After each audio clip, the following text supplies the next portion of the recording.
Pokemon.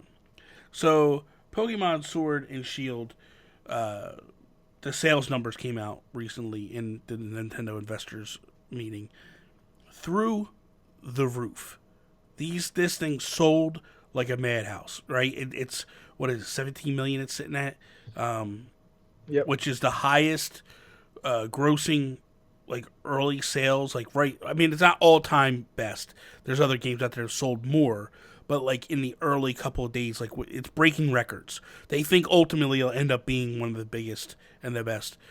But pre-release, this thing was getting hammered by fans, by people that were just saying like this game is horrible, they're holding stuff back, all this stuff. What do you think when you now that we have rose colored glasses that we can look back and see the big picture, what do you think about everything? In Nintendo, we trust. Don't doubt these guys, man. Like, I know that there. Now, with that being said, there are problems with this new Pokemon game. Like, graphically, it's not even close to what you. I mean, you look at a game like Luigi's Mansion, even Breath of the Wild, and you're like, damn, like we could be getting some better stuff. But the game is fun. I think people were more just excited to play Pokemon on the big screen and not having like a gimmick attached to it, like Let's Go. Yeah. I'm excited to see the next Pokemon, but I just think like we're in a very toxic part of the internet. Like I feel like even this Platinum Games Kickstarter could have taken a turn for the worse. It's like the internet voice and opinions are just so fragile. Like I would be terrified of making a big business decision because like they got so much flack for it. In the end, it didn't really matter, but it's like, why don't we calm down a little bit on the hot takes? Like just let this game come out, then see how you like it. I watched a bunch of reviews on this game and the criticisms went away pretty fast when they started talking about the gameplay is so fun, the Pokemon are cool. It's like, just give it a break, man. That's the thing. Like for me, not being a Pokemon fan, like, let me back it up. I'm not a hardcore Pokemon fan.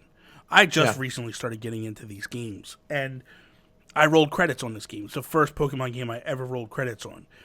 And I'm sure that Nintendo sold a lot of copies to people like me that have never played it before, that wanted to try it, wanted to check it out, to see what is what. But the numbers that they did, to me, are astronomical. Like, to think that pre-launch, there was people thinking, like, this thing is never going to do anything.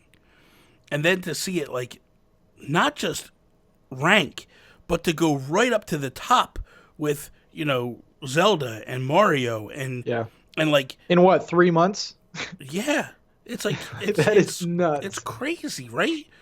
It's crazy to think that these are the numbers that this thing did. And, like, you give it another 3 to 6 months, and I think it's up there pushing against Mario Kart 8. Like, I really think that Mario Kart 8 is going to be, in trouble in terms of, like, the biggest and the best Mario game. Like, or game on the Switch. Like, it's nuts. Especially with the DLC. Like, this is the Pokemon game for the next year. Like, year plus. So... yeah, this is sales numbers are crazy. I think they did a good job. I don't think it's the next gen Pokemon game that people were thinking. Yeah. And I'm excited for the next game. I think the next game is going to be like full wild area, full like third person, moving the camera around. But it's nice to see, man. Pokemon Company is just like amazing at what they do. Yeah. And I think for me, I love me coming in late to the game, right? Mm-hmm. I love that we're not getting like an ultra game. Oh yeah. I mean, like I love what they're doing with the DLC and giving these expansion packs, and we're getting 2. This could be something that what I would love to see, and we discussed this a little bit when we had PNP, but I would love to see ultimately the next one get an upgrading graphics, get a huge overhaul. Like, don't do expansion packs 3 and 4. Stop. Get this done. Do your 2 expansion packs. Get in, get out, go. Then what I would love to see is for the next one to be like, and when I say Breath of the Wild, I don't mean like legitimately Breath of the Wild. But what I would like them to do is say, here's a region, and go, this is where you are. here's your land, here's what you do your stuff, and then you can go over to this area, and there's a gym there, and there's a gym there, and it's an open world type feel to it. Yeah. So you can pick the gym you want to go to first. It's not a particular order. It's whatever. The it could be like the Dragon Gym is balls hard. You better be ready to go, but you could potentially win if you get in over there, right? That would be kind of cool.